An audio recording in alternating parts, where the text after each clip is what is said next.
Kebayang nggak sih kalau sebuah kitab suci yang usianya ribuan tahun ternyata bisa jadi jawaban buat krisis lingkungan kita sekarang?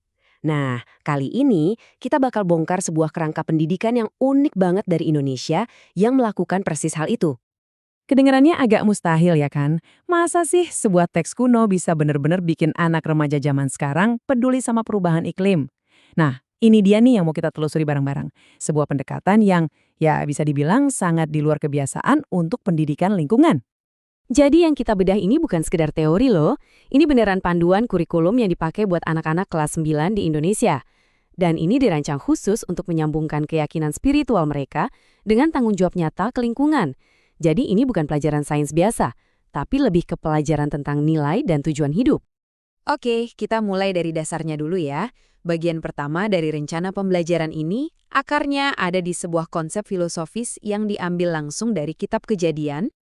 Nah, cuma satu ayat ini, tapi ini jadi fondasi dari semuanya.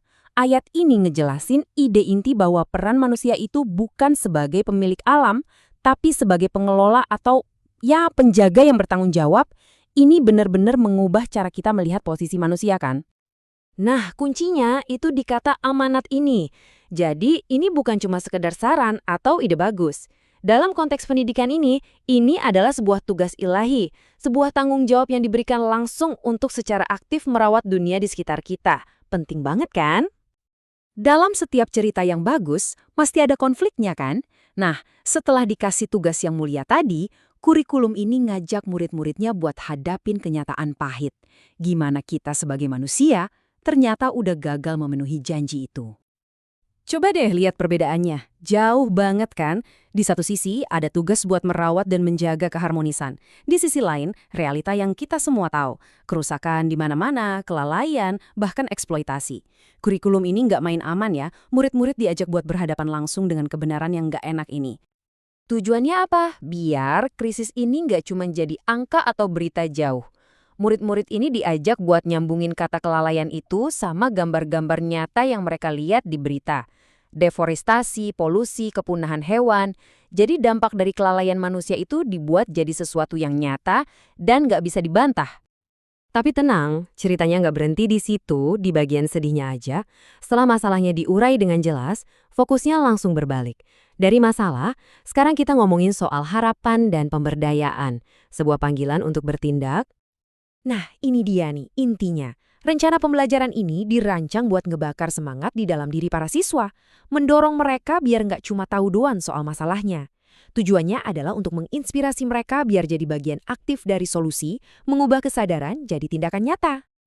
Terus, gimana caranya mengubah ide besar ini jadi sesuatu yang bisa dilakuin? Nah, kurikulum ini bikin simpel. Semuanya dirangkum jadi 3 area tanggung jawab yang jelas banget. 3 lingkup konkret di mana setiap siswa bisa mulai bikin perubahan mulai hari ini juga. Oke, sekarang kita lihat peta jalannya. Ini bagian yang paling praktis yang ngasih lihat gimana caranya mengubah keyakinan jadi tindakan nyata. Struktur 3 bagian ini cerdas banget loh. Kenapa? Karena mulainya dari yang paling gampang kita kontrol, pilihan-pilihan pribadi kita. Terus kayak ombak gitu dampaknya meluas ke keluarga dan akhirnya ke kekuatan kolektif di komunitas. Ini model yang nunjukin kalau perubahan besar itu selalu dimulai dari langkah-langkah kecil yang personal. Jadi, intinya, kurikulum ini kayak ngebangun sebuah jembatan. Jembatan antara tanggung jawab kita sebagai individu sampai ke mimpi besar soal keharmonisan lingkungan bareng-bareng.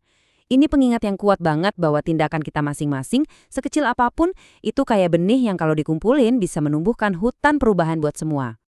Oke, kita barusan lihat satu contoh spesifik dari satu budaya ya. Tapi, ini jadi bikin kita mikir kan? Coba bayangin deh, kalau setiap komunitas di seluruh dunia melakukan hal yang sama, menggali dari nilai-nilai inti mereka sendiri, entah itu filosofi, spiritual, atau budaya, untuk menginspirasi kepedulian lingkungan, dunia kita bakal jadi kayak apa ya?